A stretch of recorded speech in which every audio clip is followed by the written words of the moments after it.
wenye wamekuwa wakora kule Kerio Valley. Tuko na wakora kutoka upande wa Pokot, tuko na wakora kutoka upande wa Marakwet, tuko na wakora kutoka upande wa Baringo, tuko na wakora kutoka Turkana, tuko na wakora kwa hiyo belt yote hiyo. Sisi kama viongozi ni jukumu yetu tutafute namna na njia ya kumaliza hiyo uhalifu na uuaji, kwa sababu hawa vijana wanafanya hiyo vitendo. Ni vijana hawajaenda shule, ni vijana hawajawahi toka hiyo village, ni vijana wa chini ya miaka 15 18 wenye wamekuwa wakiterrorize watu. Na ndio nataka niseme, nikiwa mmoja wa kiongozi ninajua hiyo area. Sisi wote tushikane na tutafute njia. Tusiongeze siasa kwa maneno kama hayo. Tusiongeze siasa kwa mambo ya kifo. Unajua, ninaona viongozi wengine wanaongea wakiropoka, kwa sababu ni kama hajui uchungu ya familia walipoteza mtu, hawajui uchungu ya inchi, hawana jukumu yote kwa kichwa yao. Kazi yake akiamka asubuhi akiona kitu yote kinafanyika pale, baada kwanza aulize ni nini imefanyika na ni mbona ilifanyika, anaongea carelessness.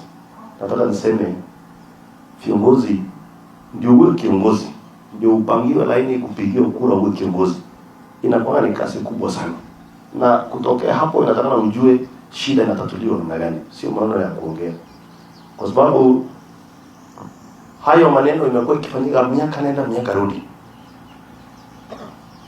Miaka nenda miaka rudi, kwa sababu tukiwa watoto wadogo tumekuwa tukisikia wale watu wanauana pale. Unasikia Pokot wamepiga Marakwet wamepiga Pokot, Baringo wamepigwa.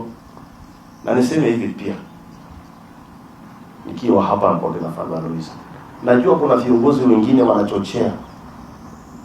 Kuna viongozi wananunua bunduki. Kuna viongozi wakishika microphone mambo wanaongea ni tofauti na mambo wanafanya usiku ni tofauti. Na hiyo tutaenda tuseme ndio ikome, kwa sababu hauwezi pata umaarifa kwa watu kuuana. Mimi kama kiongozi, kununua bunduki ni kuongeza uhalifu, ni kuchochea wananchi, na unatafuta umaarufu ili atuchaguliwe tena, ili ufanye chochote ile ingine yote, lakini usinunue bunduki kulia watu wako. Na hiyo maneno iko hapa. Na nataka sana nishukuru rafiki yangu Kamke, kwa sababu wakati tuliongea mambo ya usalama naye akakuja chini na akakuja tukariso pamoja, na ninajua ile kazi anafanya pale. Tushirikiane sisi wote ili hiyo uhalifu ishi. Ila hasara tumepata, hawa watu wameua Father pale, hawajui Father anatoka wapi, hawajui Father, yani kwa sababu tu ya ile akili yako kidogo na ile uhalifu imekuwa kwa mwili yako, unapiga risasi Father. Hiyo ni uchunguzi kubwa sana kwanza kwa serikali. Hiyo ni kama kudunga macho serikali. Na ndio tuambie kila mtu mjue ya kwamba hiyo shughuli inaendelea na watu watapatikana. Watapatikana. So amjalia kumjemisa. Mama yeye pinjante ulini njata. Wadanda basi yote ni mwana. So osisini mwa yote. Hata sijana kumjemisa. Kunyara betasdi. Kiteme kuna jekia siniga rabina toko posunda gobi.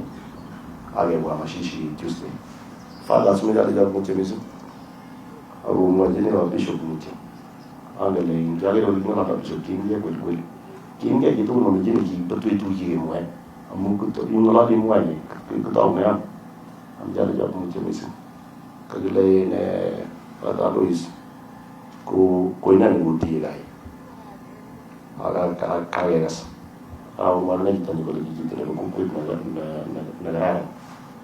So berarti yang family itu boleh kimu ikut pengedan kimu suami kong atau di atas tay apa sebenarnya yang punya jenisnya namun semua apa hari kesana kong jenisnya